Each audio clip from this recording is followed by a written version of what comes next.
One of the coolest things about Star Citizen is that almost every ship is available to acquire in-game for credits, meaning that it is more than possible to start with the cheapest possible starter ship and work your way up to cooler options just by earning money in-game. But with more than 100 ships available to buy, the choice can be a bit overwhelming, so in this series I'm going to be giving you a rundown of every one that is currently in the ship shops. Just to note that I won't be covering ships that are in concept, i.e. they haven't been made yet, or that are in-game but are only available for hard currency. As ships are progressively added, I'll make update videos each patch to tell you about the new ones. To break this down and make it a bit more manageable, I am splitting this up by manufacturers. So today we're kicking things off with Aegis Dynamics, one of the Star Citizen universe's primo military-focused manufacturers. That's not to say that every ship's going to be combat-oriented, but expect plenty of pew-pews. So if this sounds good to you, grab a cup of tea while I roll the intro, then let's get into it.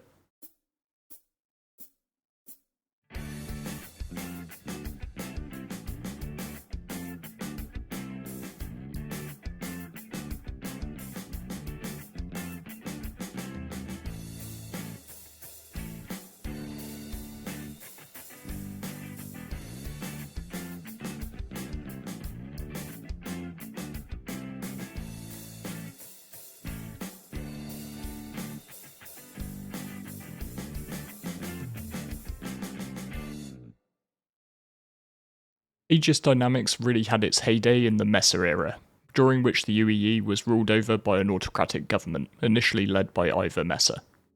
Aegis was the preferred military contractor of this time, hence their capital ships like the Idris and the Javelin formed the backbone of the UEE Navy. However, in the post-Mesa era, Aegis suffered from their association with the former regime, and the Navy has favoured other manufacturers such as Anvil Aerospace and Roberts Space Industries for its newer hardware. Still, Aegis ships have found a new lease of life in civilian hands, where they've been repurposed for a variety of tasks. Just before we go on to the ships themselves, it is worth taking a quick look at where we can buy them in-game. There are three major ship shops in the Stanton system. New Deal on Hurston can be found in the main Teeta Spaceport building at Lorville. Astra Armada is located within the Plaza District of Area 18 on ArcCorp, and the Crusader Industries showroom, unsurprisingly, is found on Crusader. It's at the Horizon Cloudview Center. Keep in mind that as of the 3.23 patch, ship prices have increased quite significantly, so it can pay to try before you buy. You'll find a variety of ships available to rent from traveller rental terminals dotted around the spaceports at the major LZs, and the cargo and refinery decks of some of the space stations. You can also always just ask other people if they can lend you a ship to try out. This can often be preferable since it doesn't cost you anything and you get to try it out with an upgraded loadout. Rentals are limited to their stock build. There are some limitations. You can't trade cargo in a hauler belonging to someone else, or log refinery jobs in a mining ship if it's someone else's. But you can do a lot of things and you can get a better feel for a ship before you part with the credits. Just ask in global chat, or even better, hop into a Discord like ours. There's a link down in the video description below. And there you'll find folks who'll be happy to help you out. I will include the ship shop for each vehicle in the title cards, but they are mostly split by manufacturer between the different shops, so you'll find all of the Aegis ships in this video at New Deal. Some ships in SC come in multiple different variants, each tuned to a different role, and we're starting off with the Avenger Series that brings 4 different versions to the table. The entry-level ship for both the series and for Aegis overall is the Titan at 1.35 million credits. All of the Avengers share the same chassis, it's just the interior that changes, and it's quite hard to just visually tell which is which from the outside. So in terms of components and weapons, you've always got 2 size 1 shields and coolers, and a single size 1 power plant and QT drive. For guns, you've got 2 size 3 weapon hardpoints on the wings of the ship, with a size 4 on the nose. The stock loadout involves a pair of laser cannons and then the ballistic Gatling gun on the nose. But to be honest, the sizes of the weapon and component hardpoints matter more than what's in them stock, as you're likely to switch things out for your favoured parts. On the inside, there's commonality across the Avengers in terms of a tidy crew compartment, with a bed to log out from and a small kitchenette, but it's the rear hold that switches between the variants. In the basic Titan, this is a cargo grid to help fulfill its role as a courier ship, with on-grid space for 8 SCU of cargo. Personally, I can't really fault the Titan, or the Penguin as it's lovingly called by its fans. And while in the past I would have recommended someone in an Aurora or Mustang looked beyond this ship for their first in-game purchase, now that the range of prices has spread out a bit, I do think it's worth considering as a pretty meaningful upgrade versus a base starter. The Avenger Stalker at 1.6 million is the bounty hunting variant, and as such the rear compartment is given over to storage coffins for capturing bad guys. Bounty hunting is not fully fleshed out in the game yet, so it's worth stating that while this stuff looks cool, there's no real functionality to it yet. Ultimately, the pods should make it so that you can capture bounties and turn them in for a higher reward, but right now you'll do just as well in this career loop in the cheaper Titan, and arguably have more functionality since you've got the cargo hold free. The Titan Renegade is essentially a very expensive paint. At 1.85 million, it's a smidge under 500k more expensive than the base Titan, and the only differentiation here is the cool blue and gold trim. Whether that's worth it to you is entirely your call, but it helps to know what you're buying. And finally for the Avenger Series, we've got the Warlock at 2.25 million aUEC. The trunk in this instance makes room for an EMP device, giving the ship an extra way in which to disable their targets. The power of EMPs differs from patch to patch, as things get balanced, and I don't think they're in a brilliant place right this second. However, I know at times they have been a lot stronger, and the Warlock at those points has been a favoured ship of the pirates, since it offers a decent balance of speed, manoeuvrability, range and DPS alongside that EMP. At a wee bit under 2.4 million, we move on to the Aegis Gladius, one of SC's premier light fighters. The Gladius competes directly with the Arrow from Anvil and the Buccaneer from Drake at this rough price point. Compared with these ships, the Gladius sits in the middle of the three. It offers more survivability than the more agile Arrow, with its 2 size 1 shields, and more agility versus the slightly sturdier Buck. The weapons are also nicely balanced, with 3 size 3 hardpoints, making it nice and easy to match guns. For me, the Gladius is a fantastic entry-level light fighter, and definitely one to consider for anyone looking to upgrade into their first dedicated combat ship. And for the pros out there are definitely some people who can really make this ship move. As with the Titan Renegade, the Gladius Valiant isn't so much a variant as a skin at 2.9 million. However, while all the ship's hardpoints, systems and stats are the same here, there is a tiny difference in mass, which would lead to a barely perceptible acceleration difference between the two. According to the Urkel website, the Gladius Valiant is a tiny little bit lower in mass than the standard Gladius. We had a bit of a debate on this on Discord, and we were wondering whether it was due to the slightly different stock loadouts, so we decided to do a little bit of science. We took both of them, we made sure they had exactly the same loadout, we stripped all of the weapons and the missiles off them. And then we just took them out into space and used a large tractor beam to pick them up and see what the mass said. And ironically, it was the base Gladius which actually in this turned out to be a little bit lower on the mass. Admittedly though, this could very much just be a rounding error. So I think if you're making an investment decision of how to spend your credits, it really does come down to whether or not you like that paint.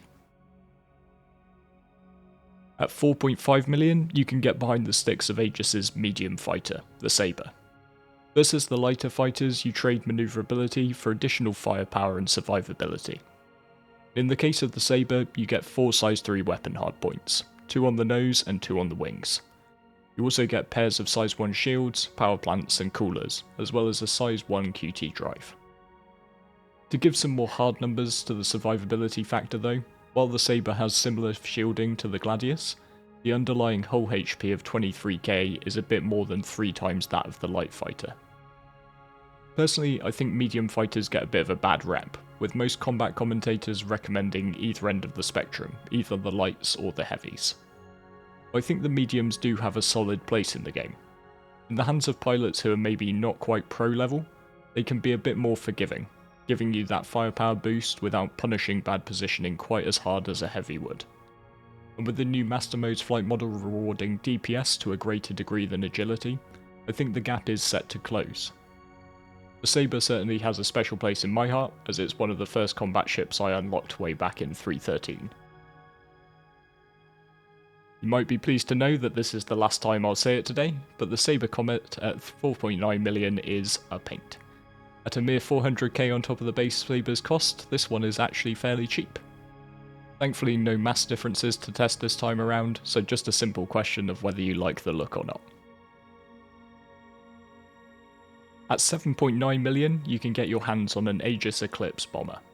Putting aside functionality for a second, I absolutely love the look of this ship. It has to be one of my favourite cockpit designs in the whole game. Weapon hardpoints are unsurprisingly lacking, with just 2 size 2 hardpoints, but the key to its damage output is the 3 size 9 torpedoes that it carries. The stock Argo 9s it comes with will output nearly 1.2 million DPS together, and each one is capable of blowing up a large ship as found in ERT missions from long range as long as you land a hit. For exactly the same price, you can also get an Aegis Retaliator, but honestly in the current patch it's a bit of an odd duck. Hopefully this is set to change in 3.24 and beyond. The Retaliator is one of the first ships to get modularity, with options to equip it either as a cargo hauler or as a bomber. But while you can purchase the tally in game, you can't currently purchase the modules, which means it's probably not a good buy until you can. If this updates in 3.24, I'll pin a comment down below that gives the all clear. Because assuming that you can change out the modules, then the Retaliator is a really cool ship. It can act as something of a mini Hammerhead with its 5 turrets, which offer really good defensive coverage. Since the latest update, these have now been upgunned to have 2 size 3s each, which output respectable damage with deep capacitor magazines. And with 6 size 2 shields, there's a fair bit of shield pool, and the ship itself is a bit of a tank. The front and rear modules can be used to dedicate to cargo, with 36 SEU in each compartment, or torpedoes, where the front will hold 4 size 9s while the rear will hold a further 2. Personally, I like the idea of the tally as kind of a blockade runner for small quantities of super high value cargo, potentially just utilising the rear compartment, allowing you to maintain the bigger torp payload in the front for taking on bigger targets, while your gunners keep smaller ships from hounding you. Aegis do seem to really like their series to come in 4s, and as with the Avengers, the heavy fighter Vanguards come in a similar size pack. While they have varying aesthetics in terms of paint jobs, all of these ships share a common chassis with similar weapon and component hardpoints. But once again, it's what's inside that makes the real difference. All of the ships have a size 5 hardpoint on the nose, along with 4 bespoke size 2 guns. It can help when trying to match the weapon velocities to downsize the gun on the nose to a size 4, so that you've just got the one pip to shoot at with your pilot controlled weapons. A good thing about the Vanguards is the way that the firepower is clustered on the nose of the ship, rather than being spread out onto the wings. This means that even if in a firefight one of your wings just disappears in a hail of bullets, you're not actually losing any DPS along with it. As well as the pilot controlled guns, you've got a manned turret available for a friend with a further pair of size 2 weapons, and in terms of components you get a pair of size 2 shields, power plants and coolers, along with a size 2 QT drive, allowing you to jet around the Stanton system much quicker than you can in most smaller fighters. The Vanguard Hoplite at just over 9.3 million is the cheapest in the series, and the only one pricing south of the 10mm mark. This is the dropship variant with jump seats inside for up to 6 marines, along with additional weapon racks for their armaments. I really like the idea of a dropship like this, that in itself is capable of getting stuck into a fight before and after it's dropped off the troops. But a major downside versus the more traditional Valkyrie or Prowler is the single narrow point of egress down the back ramp of the ship. On the plus side, this does mean you can always try and put the ship between your marines and anyone trying to shoot at them, but it does reduce your optionality. The Vanguard Warden at 10.3 million is essentially the base version of the series. Base components do differ between the ships and can go some way to accounting for the nearly 1 million price jump, but I think in all likelihood it is largely due to the addition of 2 bunk beds for the crew. All Vanguards have this except for the Hoplite. Right now, beds allow you to log in and out of the game wherever you decide, avoiding the need to constantly end or start a session at a space station or city. In the future, this might not be such an advantage, as CIG have alluded that you'll just log back in wherever you logged off, but beds are likely to at that point offer some form of buffs for you and your crew on account of being well rested. Vanguard Sentinel at 10.9 million is the E-Warfare variant, bringing an EMP to the fight along with the Vanguard Series' capable weaponry. This may change over time as CIG work out more E-War type gameplay like jamming and hacking, but right now we just get the additional shutdown capabilities of the EMP to make up for it on the Sentinel. And finally, the most expensive of the series, the Harbinger at 11.5 million is the bomber variant. As well as the standard ton of missiles on most Vanguards, the Harbinger has a specialised bay for 3 size 5 torpedoes to assist in taking on large targets. The size 5s don't offer anywhere near the damage of the size 9s found on the Eclipse, but combined with the generally capable heavy fighter chassis of the Vanguard, they're quite a meaningful addition to DPS, particularly if you're taking on big targets. If multi-crew action is more of your thing though, at 17.2 million credits we've got the Aegis Redeemer. The looks of this ship are a bit of a Marmite situation with its fairly unique hair straightener engine technology, but it is undeniably a lot of power in a relatively small tidy package. The ship can potentially house a full crew of 5, with a pilot, 2 manned turret gunners and 2 remote turret operators. However, the lion's share of the ship's DPS can be controlled by just 3 people. The 2 manned turrets each control 2 size 5 weapons. As stock, these are AD5B ballistic Gatlings, which are awesome fun, but generally I do prefer to switch these over to laser cannons for PvE in the current patch. The pilot meanwhile always has 2 size 4s under their control, with the 2 size 3s from the front remote turret assuming nobody's in the turret control seat. The rear remote turret, designed to keep anyone off your tail, is under the control of another operator, but realistically you can do without it. The Redeemer is well served in terms of components, with 2 size 3 shields offering a fairly massive shield HP pool, along with single size 3 power plants and coolers. The QT drive slot is a size 2.